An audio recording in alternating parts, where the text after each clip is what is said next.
টানা বৃষ্টি আর লম্বা আন্তর্জাতিক ক্রিকেটের ছুটি, প্রায় 6 মাস পর জাতীয় দলের খেলা গড়াতে চলেছে সিলেট আন্তর্জাতিক ক্রিকেট স্টেডিয়ামের মাঠে। দুটি কুড়ি একটি পাতার এই শহরের মাঠ তাই নিজেকে সাজাচ্ছে যেন নতুন রূপে, নতুন রঙে। মাঠ কর্মীরাও ব্যস্ত আউটফিল্ডকে দিতে নতুন ডিজাইন, আর আউটফিল্ডের মাঝে সেন্টার উইকেটটা খুঁজে বের করতে বেশ বেগই পেতে হবে দর্শকদের, কারণ মাঠের মতো উইকেটেও দেখা মিলল পর্যাপ্ত ঘাসের।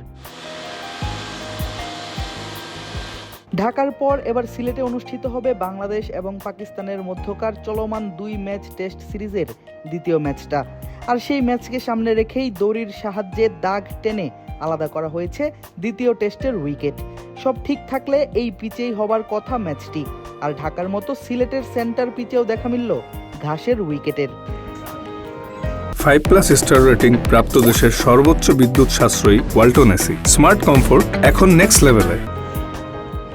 দ্বিতীয় টেস্টকে সামনে রেখে পাকিস্তান দল ইতোমধ্যেই পৌঁছে গেছে সিলেটে। রাতের মাঝে পৌঁছাবে বাংলাদেশ দলও, তাই বেশ ব্যস্ত সময় পার করছেন কিউরেটর এবং মাঠ কর্মীরা। ভারী রোলার টেনে উইকেটে আরো ভালোভাবে বসানো হচ্ছে ঘাস, যেন সেগুলো স্থায়িত্ব ধরে রাখে দীর্ঘ সময়।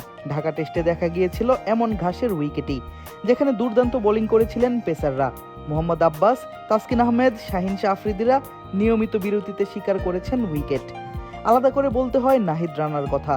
টেস্টের পঞ্চম দিনে এসেও তুলে নিয়েছিলেন নিজের ফাইফারটা। ঘাসের উইকেটে মূলত পেসাররা পেয়ে থাকেন বাড়তি পেস, বাড়তি বাউন্স, সেই সঙ্গে বাড়তি সুইংও। ফলে ঢাকা টেস্টের মতো নাহিদ রানা সিলেট টেস্টেও পাবেন দুর্দান্ত গতি।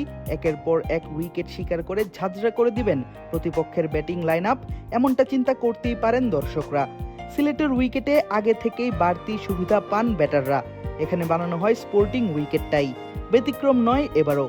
পাকিস্তানের বিপক্ষের দ্বিতীয় টেস্টকে সামনে রেখেও বানানো হচ্ছে একই ধরনের স্পোর্টিং উইকেট, যেখানে শুরুর দিকে বেশি সাহায্য পাবেন পেসাররা, সময় যাবার সঙ্গে সঙ্গে সুবিধা পাবেন ব্যাটাররাও।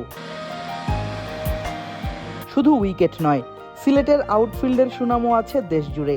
গতি থাকে আউটফিল্ডে, ব্যাটাররা পান ভালো রান, বাউন্ডারির দেখা গেল বাংলাদেশ এবং পাকিস্তানের দ্বিতীয় টেস্ট ম্যাচকে সামনে রেখে নতুন ডিজাইন দেয়া হচ্ছে আউটফিল্ডের ঘাসেও। টানা বৃষ্টিতে আউটফিল্ডের ঘাস জন্মেছে নতুন করে, সমান করে কাটা হয়েছে সেগুলো।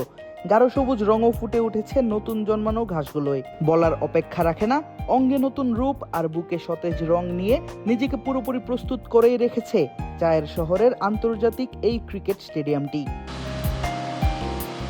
তবে এই উইকেটে আদৌ পেসাররা ঢাকার মতো সুবিধা পাবেন কিনা, নাহিদ রানা তুলে নিতে পারবেন কিনা আরও একটি ফাইফার, কিংবা সুযোগ কাজে লাগাতে পারবেন কিনা দুই দলের ব্যাটাররা, সেটা অবশ্য জানা যাবে ম্যাচ মাঠে গড়ালেই। আগামী 16 মে থেকে মাঠে গড়াবে বাংলাদেশ এবং পাকিস্তানের মধ্যকার দ্বিতীয় টেস্ট ম্যাচটি।